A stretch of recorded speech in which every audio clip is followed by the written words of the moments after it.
So what does a typical timeline look like for someone who wants to get pre-qualified and is trying to plan ahead for maybe a lease that they're trying to get out of or a sale that they're trying to accomplish, whether it's in Austin or away?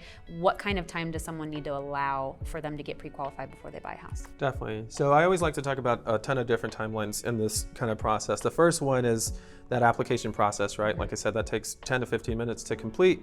Once you apply, you're usually pre-qualified same day, right? That pre-qualification is on the letter itself, usually lenders will show it's good for 60 days or 90 days. In reality, it's good for as long as your credit report is good for, which is 120 days, so 4 months.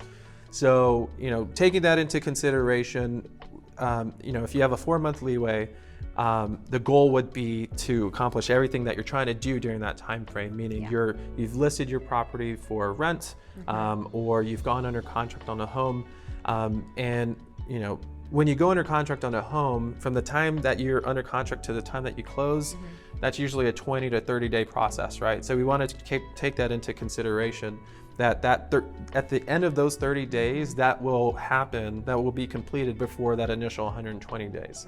Right. It's not, the end of the world if we go past that. All it means is we may have to pull your credit report again. Okay. And we think your credit score and your credit report are extremely, sacred and important. Yeah. So if we can prevent having to pull your credit so often, we want to stick to that. So we're very transparent up front because we get that question quite often, how long is this good for?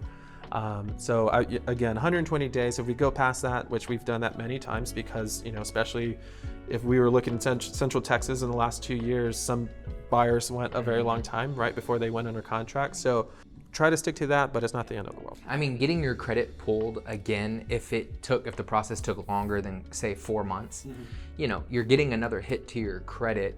I don't know if you can speak to, what is the negative to that, but I feel like if that's what needs to get done in order for you to accomplish acquiring one of the most valuable investments that you can make, I still feel like at the end of the day, do what you need to do at the timing that it makes sense for you and keep moving forward. I mean, what would you have to say to that? Oh, definitely. So a few things. I've been doing this for a very long time, and I've read multiple times that if all you did was a credit pull once every quarter, then your score at the end of the year would be the same as what it was in the beginning of the year. I think as credit models change and the credit bureaus change their models, then that can change also, right? So I don't think that's as timeless, but it's always something that you want to kind of research beforehand. But the point being is that your credit score can take these hits throughout the year. Personally, what I do for a buyer who maybe their credit report has expired, but they've seen a home that they're very interested in, I will have a conversation with them. Since the time that we pulled your credit, have you taken out any new debt? Have you co-signed on any loans for family members or anything like that? Have you increased credit card spending? If the answer is no, and if I'm looking at the application and they qualify, pretty easily, then I'm okay and comfortable giving them an updated letter without repulling the credit report, right? So that's even if we're 6 months down the line. So we have to have that open communication with each other, right? As long as you're telling me the truth, then this letter is still valid and strong. And then if we're successful in getting under contract, at that point, that's when we'll rerun the credit report.